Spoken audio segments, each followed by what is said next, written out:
മമ്മൂക്കനെ hero ആക്കിയത് എൻ്റെ നിർബന്ധം കൊണ്ട് ഫാസിൽ സാർ വഴങ്ങിച്ചത്. അദ്ദേഹം പറഞ്ഞ് നമുക്ക് പുതുമുകളെ വെച്ചോ അല്ലെങ്കിൽ വേറെ രീതി ചെയ്യാം. 5 സിനിമ ഒന്നിച്ചിറങ്ങാന്ന് പറഞ്ഞാൽ എവിടെയെങ്കിലും ഇറങ്ങുന്നുണ്ട്, ഇപ്പോൾ ഇറങ്ങുമോ? അന്ന് മമ്മൂക്ക മാത്രമേ ഉള്ളൂ നമ്പർ 1. മോഹൻലാലും കൊണ്ട് കയറി വരികയല്ലേ. ഈ 500 വേഷം തിലകൻ ചേട്ടൻ ചെയ്താലോ? തിലകൻ ചേട്ടൻ അച്ഛാന്നൊരാളെ വിളിക്കണം. സിനിമയിൽ അങ്ങനെ ഒരാളെ കിട്ടില്ല. തിലകൻ ചേട്ടൻ അച്ഛാന്ന് വിളിക്കാൻ പറ്റിയുള്ള സിനിമയിലില്ല. 500 എന്നുള്ള പേരൊക്കെ സിദ്ദീഖ്ലാലിൻ്റെ പേരാണ്. അത് കഥ മാത്രം പോരാ, കഥയുടെ ഇപ്പം കാസ്റ്റിംഗ് കറക്റ്റായിരിക്കണം. കാസ്റ്റിംഗ് എന്ന് പറയുന്നത് വലിയൊരു ഘടകമാണ്. ലാലാണ് അത് ആദ്യം പറയണത്. നമുക്ക് എന്നെ പിള്ളേരെ ഒന്ന് ആലോചിച്ച് നോക്കിയാലോ എന്ന് പറയാം. പുള്ളിക്ക് ആദ്യം ഒരു താല്പര്യമില്ലായിരുന്നു. ഫാസിൽ സാറിനോട് ആദ്യം പറഞ്ഞ കാര്യമൊക്കെ പറഞ്ഞു കഴിഞ്ഞാൽ ഒരു ദിവസം ഇരുന്ന് പറഞ്ഞാൽ തിരിയല്ല.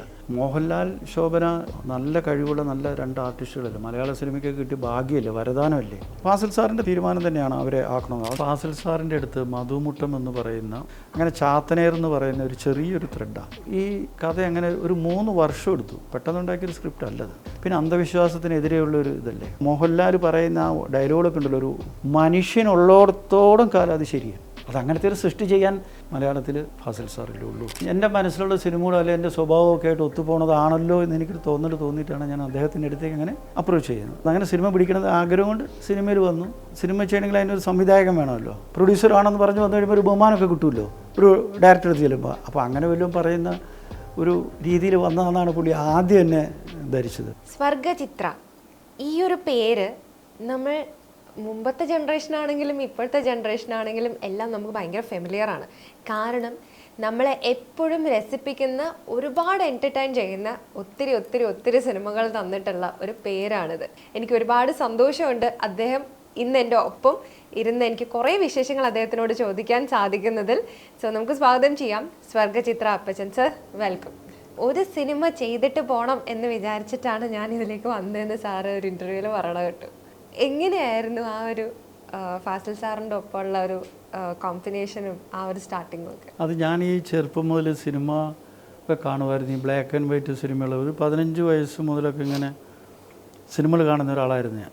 എനിക്ക് മറ്റ് ദുശീലങ്ങൾ, സിനിമ കാണുന്ന ദുശീലം അല്ല ഞാൻ പറയുന്നത്, മറ്റ് ശീലങ്ങൾ യാതൊന്നും ഇല്ലായിരുന്നു. അപ്പോൾ എനിക്ക് സിനിമ അങ്ങനെ കാണും. അപ്പോൾ കണ്ട് ബ്ലാക്ക് ആൻഡ് വൈറ്റ് സിനിമകൾ കണ്ട് പിന്നെ കളറായി തമിഴ് സിനിമയും ഹിന്ദി മലയാളമൊക്കെ കാണും അങ്ങനെ. അപ്പോൾ അങ്ങനെ ഈ ചെറുപ്പത്തിൽ എൻ്റെ ചെറിയ ബുദ്ധിയിൽ ഒരു ആഗ്രഹം ഉദിക്കുമല്ലോ നമുക്ക് ചെറുപ്പകാലങ്ങളിൽ, ഒരു സിനിമ നിർമ്മിക്കണം. അല്ലാണ്ട് ഒത്തിരി സിനിമ തന്നെയായിരുന്നു അതോ അഭിനയിക്കണം അങ്ങനത്തെ യാതൊരു ആഗ്രഹം കിട്ടിയിട്ടില്ല. കാരണം നമ്മളൊക്കെ അങ്ങനെ വലിയ സാമ്പത്തിക ശേഷിയുള്ള ബാക്ക്ഗ്രൗണ്ടൊന്നും വരുന്നില്ല. അപ്പോൾ തിയേറ്ററിലൊക്കെ ഈ പൈസ കിട്ടുന്ന പ്രൊഡ്യൂസർക്കാണല്ലോ എന്നാണ്. ഇന്നത്തെ പോലെയല്ല, അന്ന് നമ്മുടെ ചെറിയ മനസ്സിൽ തോന്നുന്നത്. അപ്പോൾ നമുക്ക് കുറച്ച് പൈസയൊക്കെ ഉണ്ടാക്കാൻ പറ്റിയൊരു ഏർപ്പാടായിരിക്കും എന്ന് വിചാരിച്ചിട്ട് ഞാനങ്ങനെ ഇതിൻ്റെ മുഴുവൻ കാര്യങ്ങളൊന്നും മനസ്സിലാക്കാതെ അങ്ങനെ സിനിമയിൽ വന്നു. അങ്ങനെ സിനിമ പിടിക്കണത് ആഗ്രഹം കൊണ്ട് സിനിമയിൽ വന്നു. അപ്പോൾ സിനിമ ചെയ്യണമെങ്കിൽ അതിനൊരു സംവിധായകൻ വേണമല്ലോ. അപ്പോൾ അന്ന് ഇദ്ദേഹത്തിൻ്റെ സിനിമകൾ മഞ്ഞൾ വിരിഞ്ഞ പൂക്കളും മാമാട്ടിക്കുട്ടിയമ്മയൊക്കെ ഇങ്ങനെ കണ്ടിട്ടുണ്ട്. അപ്പോൾ എനിക്ക് അദ്ദേഹത്തിൻ്റെ ഒരു സിനിമ, ഫാസിൽ സാറിൻ്റെ സിനിമ എന്ന് പറഞ്ഞാൽ നമ്മൾ സാധാരണ ഒരു പ്രത്യേക മൂഡിലുള്ളൊരു സിനിമകളാണ്. ഒരു നല്ല പാട്ടുകളായിരിക്കും, നല്ല ഫാമിലി ആയിരിക്കും, ഒരു പ്രത്യേക സ്റ്റൈലിൽ പോകുന്ന ഒരു സിനിമകളായിരിക്കും. അപ്പോൾ എൻ്റെ മനസ്സിലുള്ള സിനിമകളോ അല്ലെങ്കിൽ എൻ്റെ സ്വഭാവമൊക്കെ ആയിട്ട് ഒത്തുപോകുന്നതാണല്ലോ എന്ന് എനിക്കൊരു തോന്നിയിട്ടാണ് ഞാൻ അദ്ദേഹത്തിൻ്റെ അടുത്തേക്ക് അങ്ങനെ അപ്രോച്ച് ചെയ്യുന്നത്. അങ്ങനെയാണ് അദ്ദേഹത്തിൻ്റെ സിനിമ കണ്ട് ഇഷ്ടപ്പെട്ടിട്ടാണ്. അദ്ദേഹത്തിൻ്റെ സിനിമകൾ എൻ്റെ ഇഷ്ടപ്പെട്ടിട്ട് അദ്ദേഹത്തിനുള്ള പാട്ടുകൾ, അതിൻ്റെ ഒരു സിനിമയുടെ ഒരു രീതി ഉണ്ടല്ലോ, ഇതാണ് മറ്റുള്ള വ്യത്യസ്ത. അതായത് അദ്ദേഹത്തിൻ്റെ സിനിമകളൊക്കെ അന്ന് ഇന്ന് വ്യത്യസ്തമാണ്. അത് ചിലപ്പോൾ കമേഴ്ഷ്യലി സക്സസ്സോ ഫെയിലിയർ അത് വേറെ വിഷയം. സിനിമ വ്യത്യസ്തമായ സിനിമകളാണ് അദ്ദേഹത്തിൻ്റെ ഓരോ. പിന്നെ ഹ്യൂമൻ ബന്ധം, മാനുഷിക ബന്ധങ്ങൾ പറയുന്ന കഥകളായിരിക്കും. തോക്കുമായിട്ട് പോണതോ അല്ലെങ്കിൽ കുറേ ഇടിയുള്ള സിനിമകളല്ല അദ്ദേഹത്തിൻ്റെ സിനിമകൾ. മാനുഷികമായ കഥ പറയുന്ന, അപ്പോൾ റിലേറ്റബിൾ ആയിട്ട് നിൽക്കുന്ന, അതെ ആയിട്ടുള്ള ഫാമിലി, മാനുഷിക മൂല്യങ്ങൾ, ബന്ധങ്ങളൊക്കെ പ്രതിപാദിക്കുന്ന ചിത്രങ്ങളാണ് അദ്ദേഹത്തിൻ്റെ എല്ലാ സിനിമകളും. അപ്പോൾ എനിക്ക് നാച്ചുറലി അദ്ദേഹത്തിനോട് ഒരു ഇഷ്ടം തോന്നി. അങ്ങനെയാണ് അദ്ദേഹത്തെ സമീപിക്കുന്നത്. അങ്ങനെയാണ് അദ്ദേഹം ഞാൻ ഒരു സിനിമ ചെയ്യാനുള്ള പോലെ ആ ഒരു സിനിമ അദ്ദേഹം ചെയ്യണം. അങ്ങനെ ഒരു സിനിമ പൂവിന് പുതിയ ഫസ്റ്റിൽ 86 പൂനതി പൂന്തൽ എന്നുള്ള അങ്ങനെ ഒരു സിനിമ അദ്ദേഹത്തിനെ വെച്ച് ചെയ്തു. അങ്ങനെയാണ് അദ്ദേഹത്തിൻ്റെ അടുത്തേക്ക് എത്തിപ്പെടുന്നത്.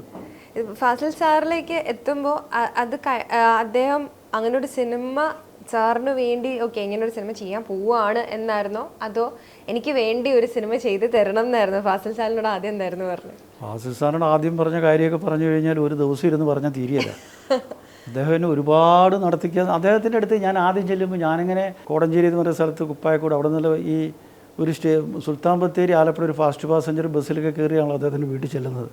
അപ്പോൾ അദ്ദേഹം വിചാരിച്ചത് നാട്ടിൻപുറത്തുനിന്ന് വരുന്ന അന്ന് എനിക്ക് കുറവല്ലേ പ്രായം 30-35 വയസ്സൊക്കെ അല്ലേ ഉള്ളൂ. ഇപ്പോഴല്ലല്ലോ, ഇപ്പോഴാണല്ലോ 70 വയസ്സൊക്കെ ആകുന്നത്. അപ്പോൾ അദ്ദേഹം വിചാരിച്ചത് ഇയാൾ സിനിമ പിടിക്കാൻ വന്നതൊന്നുമല്ല, നിർമ്മിക്കാൻ വന്നതൊന്നുമല്ല. ഇയാൾ കുറേ കഥകളൊക്കെ അങ്ങനത്തെ കഥയല്ല, ഇയാൾക്ക് ചിലപ്പോൾ വേറെ എന്തെങ്കിലും ആയിരിക്കും, എന്തെങ്കിലും അഭിനയിക്കണമെന്നല്ല എന്തെങ്കിലും ഒരു ആഗ്രഹം കാണും സിനിമകൾ. പക്ഷേ ഇയാൾ ഒരിക്കലും ഒരു നിർമ്മാതാവല്ലെന്ന് ആദ്യത്തെ നോട്ടത്തിൽ തന്നെ അദ്ദേഹം എന്നെ മനസ്സിലാക്കി കഴിഞ്ഞിട്ടുണ്ട്. കാരണം ഈ സിനിമയിൽ ഇപ്പോൾ അഭിനയിക്കാൻ ചാൻസ് ചോദിച്ചു വരുന്നയാൾ എനിക്കൊരു ചാൻസ് വേണമെന്ന് പറഞ്ഞല്ല വരും. ഇപ്പോഴത്തെ കാലത്ത് തന്നു വേറെ എന്തെങ്കിലും കാര്യമൊക്കെ പറഞ്ഞ് കഥയുണ്ട് അല്ലെ അങ്ങനെയുണ്ട് അല്ലെങ്കിൽ ഇപ്പം അതിൽ ഏറ്റവും മുന്തിയ കാര്യം പ്രൊഡ്യൂസറാണെന്ന് പറഞ്ഞു വന്നു കഴിയുമ്പോൾ ഒരു ബഹുമാനമൊക്കെ കിട്ടുമല്ലോ ഒരു ഡയറക്ടർ എടുത്ത് ചെല്ലുമ്പോൾ. അപ്പോൾ അങ്ങനെ വല്ലതും പറയുന്ന ഒരു രീതിയിൽ വന്നതെന്നാണ് പുള്ളി ആദ്യം എന്നെ ധരിച്ചത്. പിന്നെ എൻ്റെ നിരന്തരമായ ശല്യം ഒരു വർഷത്തേക്ക് ഒരു വർഷം ഒരു മാസത്തിൽ ഒരു തവണ പോലെ 2 മാസം കൂടെ അങ്ങനെ പോയിട്ട് 3-4-5 പ്രാവശ്യം പോയി കഴിഞ്ഞപ്പോഴാണ് അദ്ദേഹത്തിന് മനസ്സിലായി ഞാനൊരു റിയൽ ഒരു ആഗ്രഹം കൊണ്ട് ശരിയായിട്ടൊരു സിനിമ പിടിക്കുന്ന ആഗ്രഹം കൊണ്ട് നടക്കുന്ന ഒരു വ്യക്തിയാണ് എന്ന് പറഞ്ഞ് അങ്ങനെ എന്ന് ചെന്ന് കാണുമ്പോൾ ഈ പുള്ളി ഇങ്ങനെ ഒഴിവാക്കി വിടുമ്പോഴും പുള്ളിയുടെ ബാപ്പയുണ്ട്, പിതാവുണ്ട്, വീട്ടിൽ ചെല്ലുമ്പോൾ കാണും. അപ്പോൾ അദ്ദേഹം എല്ലാം ഇത് വാച്ച് ചെയ്യുന്നുണ്ട്. അദ്ദേഹം എന്നോടൊരു പ്രത്യേക വീട്ടിൽ ചെല്ലുമ്പോൾ അദ്ദേഹത്തിന് ഒരു പ്രത്യേക ഒരു ഇഷ്ടം തോന്നിയെന്ന് എനിക്ക് തോന്നുന്നു, അദ്ദേഹത്തിൻ്റെ ഉമ്മയും ഒക്കെ. അപ്പോൾ അങ്ങനെ അദ്ദേഹമാണ് ഫാസിൽ സാറിന് പറഞ്ഞത് നിനക്ക് ഈ അപ്പച്ചനൊരു സിനിമ ചെയ്ത് കൊടുത്താലെന്താ, അയാൾ മലബാറിൽ നിന്ന് ഇങ്ങനെ കുറേ കാലമായില്ലോ നടക്കണമെന്നൊക്കെ ചോദിച്ചപ്പോഴാണ് ഫാസിൽ സാർ ഒന്ന് വഴങ്ങിയത്. അങ്ങനെയാണ് അതിലേക്ക് അദ്ദേഹം വരാനുള്ള കാരണം. ആ സിനിമയുടെ സക്സസ് ആയിരുന്നു അടുത്ത മണിവത്തൂരിലെ അല്ല, ആ സിനിമയുടെ ഫെയിലർ ആയിരുന്നു അടുത്ത സിനിമ എടുക്കാനുള്ള കാരണം. ആ സിനിമ സാമ്പത്തികമായിട്ട് കാരണം അത് സിനിമയുടെ കുഴപ്പമല്ല. അന്ന് മമ്മൂട്ടിക്ക് ആ ഒരു ഓണത്തിനാണ് ചെയ്യുന്നത് 1986 സെപ്റ്റംബർ 12 ഓണം അന്നാണ് ആ സിനിമ വരുന്നത്. അന്ന് മമ്മൂട്ടിക്ക് 5 സിനിമകളുണ്ട് ഒരേ ദിവസം. അതിൽ ആവനാഴി, സായം സന്ധ്യ, നന്ദി വീണ്ടും വരിക, പൂവിനൂതി പൂന്നല്ല ഒരു സിനിമയും കൂടെ ഉണ്ട്. അതിൽ ആവനാഴി സൂപ്പർ ഡ്യൂപ്പർ ഹിറ്റായി പോയില്ലേ, വി ശശിയുടെ ആവനാഴി അങ്ങനെ ഹിറ്റായി പോയി കഴിഞ്ഞപ്പോൾ ബാക്കി വരുന്ന സിനിമകളൊന്നും അത്ര ശ്രദ്ധിക്കുകയല്ലോ. പിന്നെ ഒരു ഹീറോയുടെ ഒരു ദിവസം ഒരു സീസണിൽ 5 സിനിമ ഒന്നിച്ചിറങ്ങാന്ന് പറഞ്ഞാൽ എവിടെയെങ്കിലും ഇറങ്ങുന്നുണ്ട്? ഇപ്പോൾ ഇറങ്ങുമോ? ഒരു ഹീറോയുടെ ഒരേ ഹീറോ അല്ലേ? ആ, അന്ന് മമ്മൂക്ക മാത്രമേ ഉള്ളൂ നമ്പർ 1. മോഹൻലാലും കൊണ്ട് കയറി വരികയല്ലേ. അത് ഈ മമ്മൂക്കനെ ഹീറോ ആക്കിയത് എൻ്റെ നിർബന്ധം കൊണ്ട് ഫാസിൽ സാർ വഴങ്ങിച്ചത്. അദ്ദേഹം പറഞ്ഞ് നമുക്ക് പുതുമുകളെ വെച്ചോ അല്ലെങ്കിൽ വേറെ രീതി ചെയ്യുക. അപ്പോൾ അല്ല അപ്പം ഞാൻ എൻ്റെ മനസ്സിലൊന്നും ഒരു സിനിമയല്ലേ ഉള്ളൂ, ഒറ്റ എണ്ണം ചെയ്തിട്ട് ഇങ്ങോട്ട് പോരണമെന്ന് വിചാരിച്ചാണല്ലോ പോകുന്നത്. അപ്പോൾ അത് ചിലപ്പോൾ സക്സസ് ആണെങ്കിൽ കുറച്ച് കാശ് കിട്ടിയാൽ ചിലപ്പോൾ ഞാൻ പോയില്ല എന്നിരിക്കും കേട്ടോ. അപ്പോൾ അത് അല്ല, സിനിമ പിന്നെ ചെയ്യും. കാരണം നമ്മൾ ആദ്യം ഒന്നൊന്നല്ല വിചാരിക്കും, പിന്നെ അതിൽ ചെന്ന് കഴിയുമ്പോൾ പിന്നെ ആണുള്ളത് ഒന്നുകൂടെ ചെയ്യണമെന്ന് തോന്നില്ല, അങ്ങനെയാണല്ലോ. അപ്പോൾ അത് പിന്നത്തെ അതങ്ങനെ നന്നായിട്ട് പോയി. ചെറിയൊരു സാമ്പത്തിക ക്ഷീണം വന്നപ്പോൾ ഫാസിൽ സാറും മമ്മൂക്കയും കൂടെയാണ്. കാരണം ഈ ഫാസിൽ സാറിനും മമ്മൂക്കയ്ക്കൊക്കെ മനസ്സിലായി ഞാനിങ്ങനെ ഒരു സിനിമ വന്ന് ചെയ്തിട്ട് നിർത്തിപ്പോകേണ്ട ഒരു ക്യാരക്ടറല്ല എന്ന് അദ്ദേഹത്തിന് മനസ്സിലായിട്ട് മമ്മൂക്ക തന്നെ ഇനിഷ്യേറ്റീവ് എടുത്തിട്ട് ഫാസിൽ സാറിനോട് പറഞ്ഞ ദിവസം ഫാസിൽ സാറിനെ വീട്ടിൽ ചെന്നിട്ട് പറഞ്ഞു, പക്ഷേ അടുത്ത ഓണത്തിന് അപ്പച്ചന് നമുക്കൊരു സിനിമ ചെയ്യണം, അദ്ദേഹത്തിന് ആ സിനിമ കൊണ്ട് വലിയ ഗുണം കിട്ടിയിട്ടില്ല എന്നാണ് എനിക്ക് തോന്നുന്നതെന്ന് മമ്മൂക്കയുടെ അടുത്ത് പറയും. പക്ഷേ തീർച്ചയായിട്ടും നമുക്ക് ചെയ്യും മമ്മൂസേന്ന് അങ്ങനെ തന്നെ പറയാൻ ഓർക്കുന്നുണ്ട്. പറഞ്ഞു നിന്നോട് ഇത് ഞാൻ അവിടുന്ന് വേറെ അറിഞ്ഞതാണ്. നമുക്ക് അങ്ങനെയാണ് പിന്നത്തെ ഓണത്തിന് 87 ഓണത്തിന് മണിമുത്തൂരിലെ ആയിരം ശിവരാത്രിയാണ് ആ സിനിമ സൂപ്പർ ഹിറ്റായിരുന്നു. അപ്പോൾ അന്ന് ഞാൻ മമ്മൂക്കയുടെ ഒരു ഒറ്റ കാര്യം പറഞ്ഞു, നോക്കാം ഇത് 5 സിനിമ പോലെയല്ല, എനിക്ക് തന്നെ ഒരു സോളോ റിലീസ് തരണം കിട്ടുമെന്ന് പറഞ്ഞു. അപ്പോൾ അന്ന് മമ്മൂക്ക എനിക്ക് വാക്ക് തന്നു, ഒറ്റ സിനിമ അപ്പച്ചൻ്റെ ഒരൊറ്റ സിനിമ ഇല്ലാണ്ട് ഈ ഓണത്തിന് വേറെ സിനിമ ഉണ്ട് ഞാൻ ചെയ്യില്ല എന്ന് പറയും. അങ്ങനെ ഒന്നും പിന്നെ അത് സക്സസ് ആയല്ലോ. സക്സസ് ആയപ്പോൾ നമുക്കുണ്ട്. അപ്പോൾ പിന്നെ നമുക്ക് അന്നേരത്തേക്ക് സിദ്ദീഖിലാലൊക്കെ കയറി വന്നു, ഇവരുടെ പാസ്സാറിന് ഇഷ്ടമായിരുന്നു. അങ്ങനെ വന്ന് അങ്ങനെ ഇത്രയും സിനിമകൾ അങ്ങനെ സംഭവിച്ചു പോയി. എന്താണ് ഇതിലെ കാര്യം? അത് കഴിഞ്ഞിട്ട് ഇപ്പോൾ ഫാസിൽ സാറിൻ്റെ മുന്നത്തെ സിനിമകളൊക്കെ കണ്ടിട്ടാണ് ഈ ഒരു സിനിമയിലേക്ക് എത്തണം എന്ന് പറഞ്ഞത്. പക്ഷേ സിദ്ദിഖ് ലാലിലേക്ക് വരുമ്പോഴത്തേക്കും അവരുടെ കൂടെ അങ്ങനെ ആ ഒരു അസോസിയേഷൻ്റെ കൂടെ അങ്ങനത്തെ ഒരു അവർ മുന്നേ സിനിമകൾ ചെയ്തിട്ട് ഉണ്ടായിരുന്നില്ല. അപ്പോൾ ഒരു റിസ്ക് എടുക്കാൻ ഉള്ളൊരു മനസ്സ് എങ്ങനെയായിരുന്നു? ഈ സിദ്ദീഖ് ലാൽ എന്ന് പറഞ്ഞാൽ ഞാനും സിദ്ദീഖും ലാലും അവർ പാച്ചുക്കയുടെ കൂട്ടത്തിൽ എന്നെന്നും കണ്ണേട്ടൻ, ഈ പൂവിനൂതി പൂന്തനിൽ ഫാസിൽ സാറ് ചെയ്ത സിനിമയ്ക്ക് മുമ്പ് കണ്ണേട്ടനല്ല നോക്കാത്ത ദൂരത്തിലൊക്കെ അവരുണ്ടെന്ന് എനിക്ക് തോന്നുന്നു. അതുകൊണ്ട് ഞാൻ ചെല്ലുമ്പോൾ അവർ അസിസ്റ്റൻറ്റ് ഡയറക്ടർമാരാണല്ലോ ഇവരുടെ കൂടെ. അപ്പോൾ ഞാനൊരു പ്രൊഡ്യൂസറായിട്ട് ചെല്ലുമ്പോൾ ഞാനൊരു പ്രൊഡ്യൂസർ എന്ന രീതിയിൽ അവരുമായിട്ട് ഇങ്ങനെ മാറിയിട്ടല്ല, ഞങ്ങൾ ഒന്നിച്ചായിരുന്നു. ഞങ്ങൾ എവിടെ ഈ ലൊക്കേഷൻ പോയാലും ഞാനും സിദ്ദീഖും ലാലും ഒരേ റൂമിലാണ് കിടക്കുക. അപ്പോൾ അവരുടെ കൂടെ അവർ പറയും തമാശ, അവരുടെ ഇരിക്കുന്ന ഓരോരോ കാര്യങ്ങൾ വെച്ചാൽ ഇവർ ഭാവിയിൽ നല്ല ഒരു സെൻസ് ഉള്ളവരാണ് അവർ രണ്ടുപേരും. അത് പാവം സിദ്ദീഖിൻ്റെ ഇപ്പോൾ നമ്മുടെ കൂടെ ഇല്ല, അതിൻ്റെ ഒരു വിഷം നമുക്കുണ്ട്. ഇത് പറയുമ്പോൾ എനിക്ക് അതിൻ്റെ ഒരു വിഷം വരുന്നുണ്ട്. സിദ്ദീഖിൻ്റെയൊക്കെ കൂടെ നമ്മൾ സമയം ചിലവഴിച്ചാൽ സമയം പോണത് അറിയില്ല. രണ്ടുപേരും മിടുക്കന്മാരാണ്. അപ്പോൾ അവരുടെ ഒരു സിനിമയോട് അവർക്കുള്ളൊരു പാഷൻ, സിനിമ അല്ലാണ്ട് വേറൊന്നും അവരുടെ മനസ്സിലും അവരുടെ രക്തത്തിലുമൊക്കെ സിനിമ മാത്രമേ ഉള്ളൂ. അതിനു വേണ്ടിയിട്ട് എന്ത് കഷ്ടപ്പെടാനും ഇത്ര ഉറക്കമൊഴിക്കാനും ഒക്കെ അവർ തയ്യാറാണ്. അപ്പോൾ അവരുടെ കൂട്ടത്തിലല്ലേ ഞാനും താമസിക്കുന്നത്, ഒന്നിച്ചല്ലേ കിടക്കുന്ന റൂമിൽ. അപ്പോൾ ഇവർ സിനിമയിൽ പിന്നെ അവരുടെ സിനിമ എന്ന് പറയുമ്പോൾ എനിക്ക് ഞാൻ വളരെ സത്യമായിട്ട് പറയുന്നത് അശേഷം ടെൻഷൻ എനിക്കില്ല. ആ ഒരു വൈബ് അറിയാം അവരുടെ വൈബ് മാത്രമേ. ഞങ്ങൾ 3 പേരും സുഹൃത്തുക്കളാണല്ലോ. അതിപ്പോൾ രാവിലെ കയറി ഒരു വണ്ടിയിലേ കയറുള്ളൂ, പിന്നെ ഒന്നിച്ചേ കിടക്കുകയുള്ളൂ. ബാക്കി എല്ലാ കാര്യങ്ങളും ഇങ്ങനെ അവർ പറയുന്ന തമാശ കേട്ട് നമുക്ക് സമയം പോണത് അറിയില്ല. നമുക്ക് ഒരു ടെൻഷനും തരില്ല. മറ്റൊരു ഡയറക്ടർ എടുത്താകുമ്പോൾ ഒരു പ്രൊഡ്യൂസറും ഡയറക്ടറും ഫാസിൽ സാറിൻ്റെ അടുത്താലും കഥ ഡിസ്കഷൻ കാര്യത്തിലൊക്കെ ഫാസിൽ സാറിനെ ചോദിക്കുകയും ഒക്കെ ചെയ്താലും ഷൂട്ടിംഗ് സ്ഥലത്ത് വരുമ്പോഴത്തേക്ക് നമ്മളതിൽ അങ്ങോട്ട് അത് വേറൊരു ലൊക്കേഷൻ വേറെതല്ല, ഷൂട്ടിംഗ് ക്യാമറയ്ക്ക് മുമ്പിലുള്ളത്. ഇവരുടെ അടുത്ത് എന്തും പറയാമല്ലോ. നമ്മുടെ ആ ഒരു വൈബുള്ളത് കാരണമായിരിക്കാം ഈ അവരുടെ സിനിമകളൊക്കെ ചെയ്തപ്പോൾ എനിക്കൊരു ടെൻഷൻ എന്താണെന്ന് എനിക്ക് അറിയത്തേ ഇല്ല. പക്ഷെ എന്നാലും ഒരു പുതുമുഖ സംവിധായകരാണ്, അതും ഒരു രണ്ടുപേരും ഒന്നിച്ച് സംവിധാനം ചെയ്യുന്ന ഒരു പുതുമുഖ സംവിധായകരാണ്. അതും ഫുൾ ത്രൂ ഔട്ട് നമ്മളിപ്പം സംസാരിക്കുമ്പോൾ നമ്മൾ തമാശ പറയുന്നത് പോലെ അല്ലല്ലോ, നമ്മൾ വലിയ സ്ക്രീനിൽ അത് പ്രേക്ഷകർക്ക് എത്തിക്കുമ്പോൾ അത് വർക്ക് ആവണം, അങ്ങനത്തെ ഒരു ടെൻഷനും ഒന്നും. ഈ പുതുമുഖ സംവിധായകരാന്നുള്ളത് സിനിമ കാണുന്നവർക്ക് നാട്ടുകാർക്കല്ലേ. എനിക്കൊരു പുതുമുഖമല്ലല്ലോ. ഞാൻ പൂവനുമതി പൂന്തനിലും മണിമത്തൂരാവിശ്വരാത്രി കൂട്ടത്തിൽ അവരുടെ കൂട്ടത്തിലല്ലേ കിടക്കുന്നത്. പിന്നെ ഒരു സിനിമയുടെ ഒരു ടാലൻ്റ് ഉള്ള ആൾക്ക് ക്യാമറ കള്ളം പറയത്തില്ലല്ലോ. അത് ക്യാമറയിൽ വരുത്താനുള്ള ബുദ്ധിയൊക്കെ അവർക്കുണ്ടെന്നുള്ളവരും നമുക്കറിയാം. പിന്നെ നമ്മളിതൊക്കെ ചെയ്യുന്നത് ഇപ്പോൾ പുതുമുഖമായാലും ആർട്ടിസ്റ്റായാലും ഒരു സബ്ജക്റ്റ് ഉണ്ടെന്നുണ്ടെങ്കിൽ ആ സബ്ജക്റ്റ് കേൾക്കുമ്പോൾ നമുക്ക് തന്നെ അറിയാം. നമുക്കൊരു എമോഷൻ അല്ലെങ്കിൽ അവരുടെ കോമഡി ചിരിയൊക്കെ വന്നു കഴിഞ്ഞാൽ അത് അതേപോലെ തന്നെ കഥ വായിക്കുമ്പോൾ അല്ലെങ്കിൽ കഥ ഉണ്ടാക്കുമ്പോൾ കിട്ടുന്നതിനേക്കാൾ കൂടുതലേ സ്ക്രീനിൽ വരുള്ളൂ. കാരണം കഥ പറയുമ്പോൾ ഇവരാണ് പറയുന്നത്, സ്ക്രീനിൽ പറയുമ്പോൾ ഒരു ആർട്ടിസ്റ്റാണ് പറയണത്.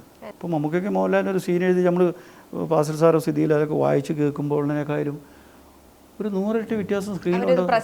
പിന്നെ അത് ലാല് പ്രസൻറ്റ് ചെയ്യുമ്പോഴല്ലേ, മമ്മൂക്ക പ്രസൻറ്റ് ചെയ്യുമ്പോഴല്ലേ, ആര് പ്രസൻറ്റ് ചെയ്യുമ്പോഴും അത് അതിൻ്റേതായ ഒരു ഇതും പിന്നെ അതിൻ്റെ എഫക്റ്റൊക്കെ വരുമ്പോൾ നമുക്കറിയാം അത് അങ്ങനെ വരണമല്ലോ. അങ്ങനെ വരുമ്പോഴല്ലേ അപ്പോൾ നമുക്ക് അങ്ങനത്തെ ഒരു ടെൻഷൻ്റെ കാര്യമില്ല. ശരിക്കും രാംജി റാവു സ്പീക്കിങ്ങിലേക്ക് എങ്ങനെയായിരുന്നു? ചാറായിരുന്നോ മറ്റേ ഫാസിൽ സാറിനോട് പറഞ്ഞതുപോലെ തന്നെ? അല്ല, ഫാസിൽ സാർ തീരുമാനം എടുക്കുമ്പോൾ ഞാനുണ്ട്. പിന്നെ അന്ന് ഫാസിൽ സാറിൻ്റെ സുഹൃത്താണ് ഈ നോക്കത്തവർ പറഞ്ഞ ഔസേപ്പച്ചൻ. ഫാസിൽ സാറിൻ്റെ തീരുമാനം തന്നെയാണ് അവരെ ആക്കണമെന്ന്. അത് നമ്മൾ ഫാസിൽ സാർ തീരുമാനിച്ചാൽ നമ്മളതിന് 100% സപ്പോർട്ട് ചെയ്യില്ലേ. പിന്നെ ഇവരെ എനിക്കറിയാമല്ലോ. പിന്നെ അതൊന്നും പുതുമുഖങ്ങളല്ലേ, വലിയ കോസ്റ്റ് വരുന്ന സിനിമകളൊന്നും അല്ലല്ലോ. സായികുമാർ പുതുമുഖം വേണം അങ്ങനെ കണ്ടെത്തുകയാണ്. സായികുമാർ അന്ന് ദിവസം 100 രൂപയോ ഒക്കെ മറ്റോ അത് സായിനോട് പറഞ്ഞാൽ കേട്ടോ, നാടകത്തിൽ അഭിനയിച്ചുകൊണ്ടിരിക്കുന്ന ഒരു ആളായിരുന്നു. അപ്പോൾ സിനിമ വന്നപ്പോൾ അദ്ദേഹത്തിനെ നമ്മൾ കാസ്റ്റ് ചെയ്യുമ്പോൾ തന്നെ നമുക്കൊരു ബാഗ് കൊട്ടാരക്കര ശ്രീധരൻ നായർ പറഞ്ഞാൽ ഒരു എന്താ പറയുക, ഒരു അതിഭയങ്കര ഒരു നടനല്ലേ, ഒരു വലിയൊരു കലാപ്രതിഭയല്ലേ, അയാളുടെ മകനല്ലേ, അദ്ദേഹത്തിൻ്റെ മകൻ എന്ന് പറഞ്ഞാൽ എന്തായാലും ആ രക്തമല്ലേ. അത് ആക്ട്രസ് രേഖ തമിഴിൽ നിന്ന് മലയാളത്തിലേക്ക് ആദ്യമായിട്ട് അഭിനയിച്ച സിനിമയും കൂടിയാണ് രാംജി റാവു സ്പീക്കിംഗ് എന്നാണ് എൻ്റെ. മാമും ആദ്യമായിട്ട് അഭിനയിച്ച സിനിമയാണ്. അപ്പോൾ ആ ഒരു കാസ്റ്റിംഗ് ഒക്കെ എങ്ങനെയായിരുന്നു? നായിക ഇത് മതി, നമ്മൾ മലയാളത്തിൽ നിന്ന് ഒരു നായിക അല്ലാണ്ട് ഒരു തമിഴ് നായിക. ഇവരുടെ ഈ രാംജി റാവു സ്പീക്കിങ്ങിൻ്റെ കഥ മൊത്തം നമുക്കറിയാവുന്നതല്ലേ. ഇന്നസെൻ്റ് ആയിട്ടൊരു കോമഡിയൊക്കെ നമുക്കറിയാമല്ലോ. ഹീറോയിൻ ഓറിയൻറ്റഡ് സബ്ജക്റ്റ് മാത്രം അല്ലല്ലോ.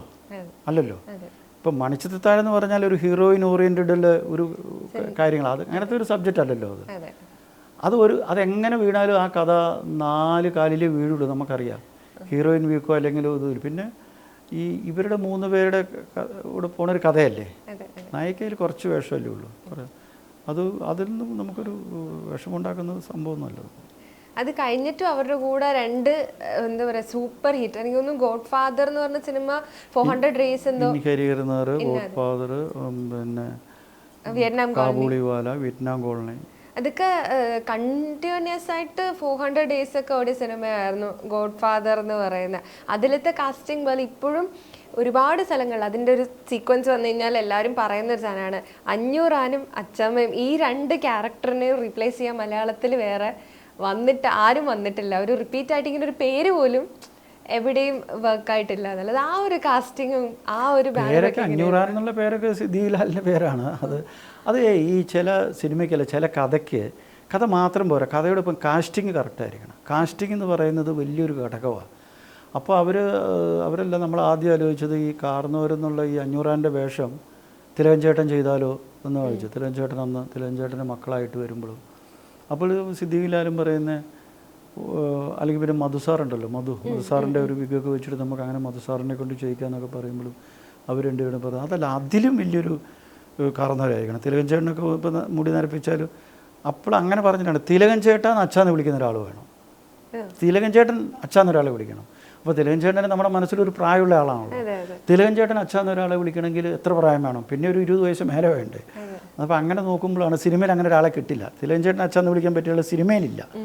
അപ്പോഴാണ് അവർ ആലോചിച്ച് നോക്കുമ്പോൾ അങ്ങനെയാണ് ഈ പിന്നെ നാടകാചാര്യ എൻഎം സാറുണ്ടല്ലോ എന്ന് പറയുമ്പം പിള്ള ഇങ്ങനെ ഒരു ലാലാണ് അത് ആദ്യം പറയണത്, നമുക്ക് എൻഎം പിള്ളേരൊന്ന് ആലോചിച്ച് നോക്കിയാലോ എന്ന് പറയാം. അപ്പോൾ അത് കേൾക്കൽ ഞാനൊക്കെ ഉണ്ട് അന്നേരം പറയുമ്പോൾ എനിക്കും സിദ്ധിയൊക്കെ ഒരേ കറക്റ്റാണെന്ന് നോക്കാം. അപ്പോൾ അങ്ങനെയാണ് വിജയരാഘവൻ എന്ന് വിളിക്കുന്ന വിജയരാഘവനെ ഇവർ വിളിച്ചപ്പോൾ വിജയരാഘവൻ പറയുന്നുണ്ട്, അത് നിങ്ങൾ തന്നെ വന്ന് ചോദിച്ചു, അച്ഛൻ എന്താ പറയുന്നതെന്ന് അറിയത്തില്ല, അച്ഛൻ ചീത്ത പറയുകയാണ്, അത് കേട്ടിട്ട് നിങ്ങൾ പൊക്കോ, സമ്മതിച്ചാൽ നിങ്ങൾ കൊണ്ടുപോകും, ഞാൻ അച്ഛനോട് പറയത്ത് പോലും ഇല്ല എന്ന് പറയാം.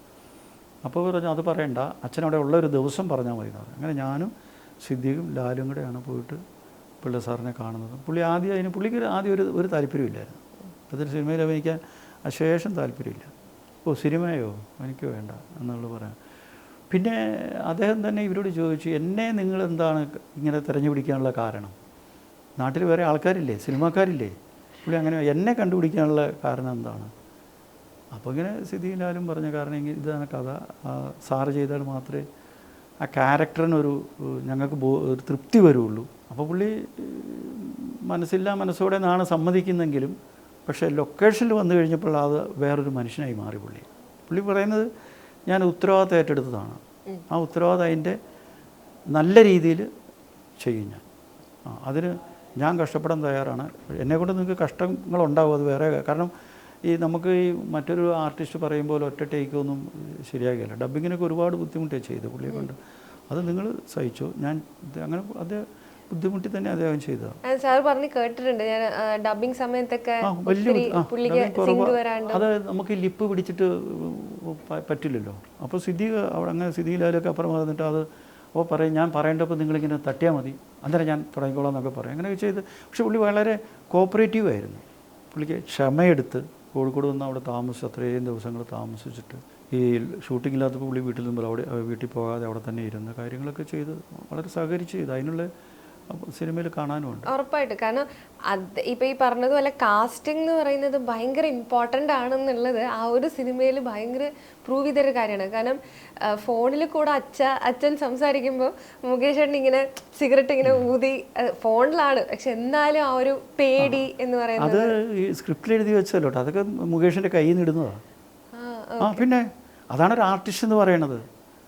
അതിപ്പം ഈ ഒരു ആർട്ടിസ്റ്റ് വന്നു കഴിഞ്ഞാൽ നമ്മൾ എഴുതി വെക്കുന്ന അപ്പുറം അവർക്ക് ആ കിട്ടുന്ന ഒരു അവരാ ക്യാരക്ടറായിട്ട് മാറുകയല്ലേ. അപ്പോൾ അവർക്ക് അതൊരു അച്ഛനോട് വിളിക്കാൻ ബഹുമാനം കാണിക്കണ്ടേ? അതെല്ലാം അവരുടെ ആർട്ടിസ്റ്റുകൾ നമ്മൾ ഈ സ്ക്രിപ്റ്റ് എഴുതി വെക്കുന്നതിനേക്കാൾ ഒരുപാട് കൂടുതൽ ആർട്ടിസ്റ്റിൻ്റെ പെർഫോമൻസിൽ വരും. അതുപോലെ ഫോൺ വരുമ്പോൾ തിലകൻ ചേട്ടൻ എണീറ്റ് നിന്ന് മുണ്ട് താഴ്ത്തിയിടുന്നു, അങ്ങനെ കുറേ എന്ന് വെച്ചാൽ ആദ്യത്തെ ഒരു സീക്വൻസിൽ തന്നെ അച്ഛൻ എത്രത്തോളം ആണെന്നുള്ളത് നന്നായിട്ട് അതിനകത്ത് ഒരു നടൻ, നല്ലൊരു നടൻ, ഒരു ആക്ടർ ആ ക്യാരക്ടർ ഉള്ളിൽ കയറി കഴിഞ്ഞാൽ ഓട്ടോമാറ്റിക്കലി വരുന്നതാണത്. അത് ഡയറക്ടർ പറഞ്ഞു കൊടുക്കൊന്നും വേണ്ട. അച്ഛനോട് സംസാരിക്കുമ്പോൾ വേറൊരു ടോണായിരിക്കില്ലേ, സാധാരണ ആൾക്കാർ സംസാരിക്കുമ്പോൾ അല്ലല്ലോ. അതൊക്കെ ഒരു ആക്ടർ ഉൾക്കൊള്ളണം. ക്യാരക്ടർ ഉൾക്കൊണ്ട് കഴിയുമ്പോൾ ഒരു ആക്ടർക്ക് വരുന്ന മാനറിസങ്ങളാണതെല്ലാം. അതെ, അത് കാസ്റ്റിംഗ് അറ്റ് ദ ബെസ്റ്റ് എന്ന് പറയുന്ന ഒരു സാധനമായിരുന്നു ഇതിനകത്ത് ഗോഡ് ഫാദർ എന്ന് പറഞ്ഞ ഒരു സിനിമയിൽ ഉണ്ടായിരുന്നത്. അതിപ്പോഴും എനിക്ക് തോന്നുന്നു അത് കണ്ടാലും അതിനകത്തുള്ള തമാശകൾ റിപ്പീറ്റഡ് ആണ് എല്ലാ ആർട്ടിസ്റ്റുകൾക്കും. സ്പെഷ്യലി എടുത്ത് പറയേണ്ട ഒരു ക്യാരക്ടർ കൂടിയായിരുന്നു ഭീമൻ രഘു എന്ന് പറയുന്ന അദ്ദേഹം വില്ലനായിട്ടും പോലീസായിട്ടും എല്ലാം ഇങ്ങനെ നിന്നിട്ട് അതിനകത്ത് കുറച്ച് തമാശകളൊക്കെ ചെയ്യുന്നതെന്ന് പറയുമ്പോഴത്തേക്കും ആ ഒരു കാസ്റ്റിംഗ് ഒക്കെ ദി ബെസ്റ്റ് തന്നെയാണ്. അപ്പം അവരുമായിട്ടുള്ള റാപ്പോ ആണ് കാസ്റ്റിങ്ങിലും സാറിനും തന്നൊരു കോൺഫിഡൻസ് എന്ന് തോന്നുന്നു. പിന്നെ ഫാസിൽ സാറുമായിട്ടുള്ള ദി ബെസ്റ്റ് അസോസിയേഷനാണ് മൺചിത്രത്താഴ് എന്ന് പറഞ്ഞ ഒരു സിനിമ. ഇതുവരെയും മലയാളത്തിൽ ഇത്രയും ഒരു സൈക്കോ എന്താ പറയുക, ഒരു ത്രില്ലർ എന്ന് പറയുന്നൊരു അതിനെ റീപ്ലേസ് ചെയ്യുന്ന ഒരു സിനിമ വന്നിട്ടുണ്ടോ എന്നുള്ളത് ഭയങ്കര ഡൗട്ട്ഫുള്ളാണ്. ആ ഒരു സിനിമ എങ്ങനെയായിരുന്നു? അത് ഫാസിൽ സാറിൻ്റെ അടുത്ത് മധുമുട്ടം എന്ന് പറയുന്ന ഒരു ട്യൂട്ടോറിയൽ കോളേജിൽ അധ്യാപകനാണ് പുള്ളി, ഒരു മാഷാണ് പുള്ളി അങ്ങനെ ഈ ഫാസിൽ സാറിൻ്റെ ഒരു സുഹൃത്താണ്. അങ്ങനെ പലപ്പോഴും ഓരോരോ ചെറിയ എന്നതും കണ്ണേട്ടനൊക്കെ അദ്ദേഹം ഉണ്ടായിരുന്നു, ഓരോരോ ചെറിയ ത്രെഡുമായിട്ടൊക്കെ വരും. അങ്ങനെ ചാത്തനേർ എന്ന് പറയുന്ന ഒരു ചെറിയൊരു ത്രെഡാണ്. ഒരു വീട്ടിൽ രാത്രി ഇങ്ങനെ വീട്ടിൽ കല്ല് വന്ന് വീഴും, അതിന് ചാത്തനേർ എന്നൊക്കെ പറയുന്നൊരു അന്ധവിശ്വാസമുണ്ട്. ആ ഒരു ചെറിയ ത്രെഡുമായിട്ടാണ് ഫാസിൽ സാറിൻ്റെ അടുത്ത് വന്നത്. പിന്നെ അവർ തമ്മിലുള്ള ഇത് അന്നൊക്കെ ഞങ്ങൾക്ക് ഓരോ ആണ്ടിൽ ഓരോ വർഷം ഒരു സിദ്ദീഖിൻ്റെ ഒരു പടം ഉണ്ടാവും, സിദ്ദീഖിൻ്റെ ഒരു പടം ഉണ്ടാവും, ഫാസിൽ സാറിൻ്റെ പടം ഉണ്ടാവും. സ്ഥിരമായിട്ട് നമ്മൾ ആ ഗ്രൂപ്പിൽ അങ്ങനെ ആലപ്പുഴയിൽ 11 കൊല്ലം ഞാൻ ആലപ്പുഴയിൽ സ്ഥിരമായിരുന്നു ഈ സിനിമയുടെ കാര്യത്തിൽ. അപ്പം ഈ കഥ അങ്ങനെ ഒരു 3 വർഷം എടുത്തു കുറേ ഈ സ്ക്രിപ്റ്റ് ആക്കാൻ. അത് മധുമുട്ടവും ഫാസിൽ സാറിൻ്റെ ഒരു നിരന്തരമായിട്ടുള്ള ഇതിൽ അങ്ങനെ ചെറിയ കാര്യങ്ങൾ ഡെവലപ്പ് ചെയ്ത് വന്നാണ് അതിലേക്ക് വന്നത്. പെട്ടെന്നുണ്ടാക്കിയൊരു സ്ക്രിപ്റ്റ് അല്ലത്. അതിൻ്റെ ഇതിവൃത്തം എന്നും നിത്യനൂതനമല്ലോ, മനുഷ്യൻ്റെ മനസ്സിൻ്റെ ഒരു കഥയല്ലേ, പിന്നെ അന്ധവിശ്വാസത്തിനെതിരെയുള്ള ഒരു ഇതല്ലേ, അതാണല്ലോ അതിങ്ങനെ അതൊരു ക്ലാസിക് ലെവലിൽ ഇങ്ങനെ ഇത്രയും കാലം ഇങ്ങനെ പിടിച്ചു നിൽക്കുക, ഇപ്പോഴും പുതുമ നഷ്ടപ്പെടാതിരിക്കുന്നതിൻ്റെ കാരണം അതിൻ്റെ കഥയാണ്, ഇതിവൃത്തമാണ്, സബ്ജക്റ്റിൻ്റെ മേൽമയാണ്. സബ്ജക്റ്റ് മനുഷ്യനുള്ളിടത്തോളം കാലം ആ സബ്ജക്റ്റ് നിൽക്കും. ഈ മനുഷ്യൻ്റെ മനസ്സ് ഒരു പ്രത്യേകമാണല്ലോ, മനസ്സെന്ന് പറയുന്ന സാധനം. ആ മനസ്സിൻ്റെ കഥയല്ലേ അത്, ഹൊററൊന്നും അല്ലത്, ഹൊറർ സിനിമയേ അല്ലത്. ചെറുപ്പം മുതലേ ഇങ്ങനെ ആ മനസ്സങ്ങനെ ആകപ്പെട്ടു പോയി. ഒരു കുട്ടി അങ്ങനെ മനസ്സായി വരുമ്പോൾ ഇങ്ങനെ വരുന്നു, അതിങ്ങനെ വളരെ കറക്റ്റായിട്ട് അതിൻ്റെ സ്ക്രീൻ പ്ലേയും അതിൽ അഭിനയിച്ചിരിക്കുന്ന ആൾക്കാരും. മണിച്ചിത്രത്താഴ് എന്ന് പറയുന്ന ഒരു സിനിമ ഫാസിൽ സാറിൻ്റെ എത്രാമത്തെ സിനിമയാണ്? എൻ്റെ കുറേ കാലം കഴിഞ്ഞിട്ട് ഞാൻ 86 ഞാൻ 85 മുതൽ ഞാൻ 93 ഡിസംബർ. അപ്പം 85 മുതൽ ഞാൻ ഫാസിൽ സാറിൻ്റെ അടുത്ത് പോകുന്നുണ്ടല്ലോ. 85, 5, 93, 8 വർഷം കഴിഞ്ഞിട്ടല്ലേ വരുന്നത് അല്ലേ? അപ്പോൾ ഞാനൊരു ഒരിക്കൽ പോലും ഈ കേൾക്കുന്ന ആൾക്കാർ ഞാനൊരു അഹംഭാവം പറയാം, അവൻ വലിയ അഹംഭാവമൊക്കെ പറഞ്ഞു തുടങ്ങിയെന്ന് ആരും ചിന്തിച്ചേക്കല്ലേ. ഞാൻ ആദ്യം ഒരു ജാമ്യം എടുത്തിട്ട് പറയട്ടെ, ഞാൻ ആലപ്പുഴയ്ക്കുള്ള സ്റ്റേറ്റ് ബസ്സിൽ കയറാൻ കാരണം എന്തായിരുന്നുള്ള വിവരം ശരിയല്ലേ? എനിക്കറിയാം അദ്ദേഹത്തിൻ്റെ സിനിമകൾ കാണുമ്പോൾ അദ്ദേഹത്തിൻ്റെ മഞ്ഞിൽ വിരിഞ്ഞിലും മാമൂട്ടി കുട്ടിയും നോക്കത്തെ ദൂരത്തിൽ പൂവേ പൂച്ചൂടാവും ഒക്കെ കാണുമ്പോൾ എനിക്കറിയാം സംതിങ് ഡിഫറെൻ്റാണ് അദ്ദേഹം. ചില സിനിമകൾ പരാജയപ്പെടും, അത് വേറെ കാര്യം. അപ്പോൾ അദ്ദേഹം എനിക്ക് ചെന്ന സിനിമയാണ് മാനത്തെ വിളിതിരി ഫെയിലർ, അത് നോക്കിയിട്ട് കാര്യമില്ല. ചില സിനിമകൾ ഫെയിലറാവും. അത് സിനിമ എന്ന് പറഞ്ഞാൽ അങ്ങനെയാണ്, എല്ലാം തികഞ്ഞ അങ്ങനെ ഇല്ലല്ലോ, അങ്ങനെ സൃഷ്ടിയില്ലല്ലോ. എത്ര വലിയ ഹീറോയുടെ എത്ര വലിയ ഡയറക്ടറും ചില സിനിമ കൈവിട്ട് പോകും, ചിലത് നമ്മൾ ഉദ്ദേശിക്കാത്തൊരു പോകും. അതതിൻ്റെ ഒരു ഫെയ്ത്ത് എന്നല്ല അതിന് പറയുക, അതൊരു എന്താ പറയുക, ബിയോണ്ട് അവർ കൺട്രോൾ. അത് ഒത്തുവരില്ല, ചില സബ്ജക്റ്റും കാസ്റ്റിങ്ങും ചില സമയവും ഒക്കെ ഒത്തുവരില്ല. പക്ഷേ ഇദ്ദേഹത്തിൻ്റെ കയ്യിൽ നിന്നൊരു നല്ല സിനിമ പൂനുമതി കുന്നലിൽ പോയി ഞാൻ അല്പം പോലും വിഷമിച്ചില്ല. കാരണം അദ്ദേഹം എന്നെ വിട്ടിട്ടില്ല. പൂനുമതി കുന്നലിൽ ഫെയിലായി കഴിഞ്ഞാൽ അപ്പച്ചൻ മേലെ ഇങ്ങോട്ട് സിനിമ ചെയ്യാൻ വരരുതെന്ന് പറഞ്ഞാൽ മാത്രമേ എനിക്ക് വിഷമിക്കേണ്ട കാര്യമുള്ളൂ. മമ്മൂക്കി എന്നെ കഴിവിട്ടിട്ടില്ല, അപ്പോൾ പിന്നെ ഞാനെന്തിനാണ് വിഷമിക്കണത്? നമ്മൾ ഒരേ ഏറ് എറിഞ്ഞ് കൊണ്ടില്ലേ രണ്ടാമത്തെ ഏറ് എറിയണ്ടേ? അല്ലാണ്ട് നിർത്തിപ്പോയിട്ട് കാര്യമുണ്ടോ? നമ്മൾ 96 ഏറ് എറിഞ്ഞൊരു 97ാമത്തെ ഏറിലാണ് മാങ്ങ വീഴുന്നെങ്കിലോ? അപ്പോൾ അതൊരു 96ന് നമ്മൾ വെയിറ്റില്ല. 96 മോശമല്ല, ഈ 97ാമത്തെ ഏറ് ആദ്യം എറിയാൻ പറ്റുമോ? ഇല്ല, അവിടെ വരുന്നുള്ളൂ. അപ്പോൾ ഇതെല്ലാം നീങ്ങൂല. അപ്പം ഫാസിൽ സാറിൻ്റെ കയ്യിൽ നിന്ന് അദ്ദേഹത്തിന് എന്നെ ഇഷ്ടമാണ്, എനിക്ക് അദ്ദേഹത്തെ ഇഷ്ടമാണ്, എൻ്റെ ഗുരുനാഥനാണ് അയാൾ. അദ്ദേഹത്തിൻ്റെ ഒരു ജ്ഞാനത്തിൽ നിന്നാണ് ആ കഥ വരിക, അദ്ദേഹത്തിൻ്റെ ഒരു കഴിവാണ് ആ സ്ക്രിപ്റ്റ്. ഒരു തർക്കവും വേണ്ട. ആ സ്ക്രിപ്റ്റിൽ മധുകുട്ട അതിൻ്റെ ഒരു കഥ തന്നുകൊണ്ട് വന്നാലും അത് ഈ രീതിയിൽ ആ മോഹൻലാൽ പറയുന്ന ആ ഡയലോഗൊക്കെ ഉണ്ടല്ലോ, ഒരു കുറേ ദൈർഘ്യമുള്ള ഡയലോഗ്, മനുഷ്യ മനസ്സിനപ്പുറത്തിൽ ഇത്രയും അപഗ്രഥിച്ച സാധനം എന്നൊക്കെ പറയുന്നതൊക്കെ മനുഷ്യനുള്ളിടത്തോളം കാലം അത് ശരിയാണ്. മനുഷ്യജന്മം ഉള്ളിടത്തോളം കാലം ആ സിനിമയ്ക്ക് വാല്യൂ ഉണ്ട്. അതങ്ങനത്തെ ഒരു സൃഷ്ടി ചെയ്യാൻ വളരെ വിനയത്തോടെ ഞാൻ പറയട്ടെ, മലയാളത്തിൽ ഫാസിൽ സാറല്ലേ ഉള്ളൂ. ഒരു എക്സ്പെരിമെൻ്റൽ പോലത്തെ ഒരു പടമായിരുന്നു. കാരണം അതിന് മുന്നേയും മൺചിത്രത്താഴ് പോലത്തെ ഒരു പടം വന്നിട്ടില്ല, അതിന് ശേഷവും അങ്ങനത്തെ ഒരു പടം ആയിട്ട് വന്നിട്ടില്ല. അപ്പോൾ അങ്ങനെ ഒരു എക്സ്പെരിമെൻ്റൽ, ഒരു പരീക്ഷണാടിസ്ഥാനത്തിൽ ഒരു സാധനം ചെയ്യുമ്പോഴത്തേക്കും ഫാസിൽ സാറിൽ എന്തായാലും ഒരു 100% ട്രസ്റ്റ് എന്ന് പറയുന്ന ഒരു സാധനമുണ്ട്. അത് മാത്രമായിരുന്നു സാറിന് ഉണ്ടായിരുന്നത്. അല്ല, ഈ 3 വർഷം ഈ സ്ക്രിപ്റ്റ് അദ്ദേഹം ഉണ്ടാക്കുമ്പോൾ എല്ലാ ദിവസവും ഞാൻ കൂട്ടത്തിലുണ്ട്. മിക്ക ദിവസവും ഉണ്ട്. കാരണം ഞങ്ങൾക്കന്ന് വേറെ പപ്പയുടെ സ്വന്തം അപ്പൂസ് വേറെ സിനിമകൾ ഇങ്ങനെ നടക്കില്ലേ, എൻ്റെ സൂര്യപുത്രി വേറെ സിനിമകൾ നടക്കുന്നുണ്ടല്ലോ. അപ്പോൾ ഈ സ്ക്രിപ്റ്റ് വായിക്കുമ്പോൾ ഓരോ ലൈൻ വായിക്കുമ്പോൾ പിന്നെ സ്ക്രിപ്റ്റ് ഡയറാക്കും. പിന്നെ ഈ ഫാസിൽ സാറിന് വേറെ നല്ലൊരു ഗുണമുണ്ട്, ഒരു ആയിക്കഴിഞ്ഞാൽ അദ്ദേഹം എന്നെ വായിച്ച് കേൾപ്പിക്കും. ഈ സിദ്ദീഖിനെ, ലാലിനെയും ബാബുഷാവറൊക്കെ ഉണ്ട്, എല്ലാവരും ഇത് വായിച്ച് കേൾപ്പിക്കും. അസിസ്റ്റന്റ് ഡയറക്ടർമാരെ എല്ലാവരെയും വെച്ചിട്ട്, ഷാജി ബിജു ഒക്കെ വെച്ചിട്ട് വായിച്ച് കേൾപ്പിക്കും. ആ വായിച്ച് കേൾപ്പിക്കുമ്പോൾ നമ്മൾ എന്ത് പറഞ്ഞാലും പുള്ളി കേൾക്കില്ല, ഈ വായിക്കുന്നവരുടെ മുഖത്ത് നോക്കിയിട്ട് അദ്ദേഹം തീരുമാനം എടുക്കും. നമ്മളത് ശരിയല്ല എന്ന് പറഞ്ഞാലൊന്നും പുള്ളി അനുസരിക്കില്ല, നല്ലതാന്ന് പറഞ്ഞാലും അദ്ദേഹം ഫുള്ളായിട്ട് തലേ കയറ്റിയല്ല, നല്ലതാന്ന് പറഞ്ഞിരിക്കും. അതിൽ നിന്ന് അദ്ദേഹം ഒരു സാധനം തിരഞ്ഞെടുക്കും. പിന്നെ അദ്ദേഹത്തിന് അതിൽ ഫാസിൽ സാറിന് ഈ മണിച്ചിത്രത്താഴിൽ നല്ല കോൺഫിഡൻസ് ഉണ്ടായിരുന്നു. കാരണം അതിൻ്റെ ഒരു ഉദാഹരണമാണ് എന്നോട് പറഞ്ഞ അപ്പച്ചൻ, ഇത് നമുക്ക് 93 നാഷണൽ അവാർഡിനും സ്റ്റേറ്റ് അവാർഡിനും ഈ സിനിമ ചെയ്യണം. നമ്മൾ നവംബർ 1-ാം തീയതിയാണ് ഷൂട്ട് ചെയ്യുന്നത്. നവംബർ 1 ഷൂട്ട് ചെയ്തിട്ട് പത്മനാഭപുരം പാലസ് കുറേ ഇതുണ്ടല്ലോ. അപ്പോൾ ആർട്ടിസ്റ്റുകളൊക്കെ റെഡി, ഫുൾ സ്ക്രിപ്റ്റ് ആണല്ലോ. അപ്പോൾ അങ്ങനെ വെച്ചിട്ടാണ് പ്രിയദർശനെ, സിദ്ദീഖിനെ, സിബിമലിനെയൊക്കെ വെച്ചിട്ട് ചെറിയ പോർഷനൊക്കെ പത്മനാഭപുരം പാലസിൽ ഒക്കെ മാറ്റി കൊടുത്തിട്ട് അങ്ങനെ വെച്ചു. കാരണം ഫാസിൽ സാറിന് അറിയാം ഇത് നാഷണൽ ലെവലിൽ ശ്രദ്ധിക്കപ്പെടുന്ന സിനിമയാണെന്നും 93 നാഷണൽ അവാർഡിന് 93 ഇറങ്ങിയ സിനിമയുടെ നാഷണൽ അവാർഡ് സബ്മിറ്റ് ചെയ്യണമെന്ന് നിർബന്ധമായിട്ട് എന്നോട് പറഞ്ഞു. അത് അദ്ദേഹത്തിൻ്റെ മനസ്സിലാണ്. അപ്പം അദ്ദേഹത്തിന് ഈ സിനിമയിൽ 100% കോൺഫിഡൻസ് ഉണ്ടായിരുന്നു. അല്ലാണ്ട് വെറുതെ നമ്മളൊരു കിലിക്കൂത്ത് കളിക്കുമ്പോൾ ഒത്താ ജയിച്ചു എക്സ്പെരിമെൻ്റൽ അല്ല. ഞാൻ സബ്ജക്ട് വൈസാണ് എക്സ്പെരിമെൻ്റൽ. സബ്ജക്ട് വൈസ് അദ്ദേഹത്തെ സംബന്ധിച്ച് എക്സ്പെരിമെൻ്റൽ, അദ്ദേഹം പരീക്ഷിക്കുമ്പോൾ അദ്ദേഹത്തിന് ഒരു കോൺഫിഡൻസ് ഉണ്ട്. അപ്പോൾ അദ്ദേഹത്തിന് പരീക്ഷിക്കാമല്ലോ. അദ്ദേഹത്തിനുണ്ട് ഇത്. അദ്ദേഹത്തിനറിയാം. ഞാൻ പറഞ്ഞു ഈ അദ്ദേഹം വെച്ചാൽ ഈ മനുഷ്യ മനസ്സുകളെ അപഗ്രഥിക്കുന്ന ഒരു ഡയറക്ടറാണ് അദ്ദേഹം. അദ്ദേഹം മഞ്ഞൾ വിരിഞ്ഞു പൂക്കളോ, മാമൂട്ടി കുട്ടിയെന്നോ, നോക്കത്താ ദൂരത്തോ ഒക്കെ എടുത്ത് നോക്കി. നോക്കത്താ ദൂരത്ത് എൻ്റെ സിനിമയിൽ അദ്ദേഹം പ്രൊഡ്യൂസ് ചെയ്ത സിനിമ അതുകൊണ്ട് നോക്കത്താ ദൂരത്തിൻ്റെ ക്ലൈമാക്സ് എന്ന് പറയുന്നത് എന്താണ്, ഒരു അലാറം കൊണ്ടുപോയിട്ട് ഭിത്തിയെ പിടിപ്പിച്ചിട്ട് പോകാൻ, ഒരു കോളിംഗ് ബെല്ല് വെച്ചിട്ട് പോവുകയാണ്. ഉണ്ടോ? അത് തിരിച്ചു വരുമെന്ന് എവിടെയാണ് തോന്നുന്നത്? മനസ്സിലല്ലേ തോന്നുന്നത്, അല്ലേ? അപ്പോൾ അതല്ലേ ആ ഡയറക്ടർ, അതല്ലേ ഒരു സിനിമ. അതിന് പുറത്തേക്ക് ആ കോളിംഗ് ബെല്ലിൽ നിന്ന് എന്തോരം ചരിത്രം കിടക്കും. ഇനി സിനിമ അവിടെ തീരുന്നില്ലല്ലോ. അത് സിനിമ അങ്ങനത്തെ സിനിമകളാണ് വരേണ്ടത്. നമ്മളിപ്പോൾ എടുത്താൽ പൊങ്ങാത്ത തോക്ക് വെച്ചിട്ട് കുറേ പേര് വിധിക്കുന്നത് നമ്മളെല്ലാ സിനിമ കാണാനില്ല. അതല്ലല്ലോ ഒരു മനുഷ്യൻ. അത് തന്നെയാണ് മണിച്ചിത്രത്താഴിലും.